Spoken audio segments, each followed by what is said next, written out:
अस्सलाम वालेकुम, मैं हूं शगुफ्ता यास्मीन और सबसे पहले मीडिया फोकस की तरफ से आप सबको ईद मुबारक।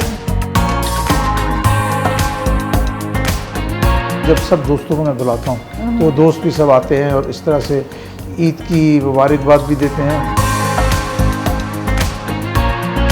हमें मजहबी एतबार से ईद को वर्षे के तौर पर इसको ऑनवर्ड्स इनकलकेट करना चाहिए।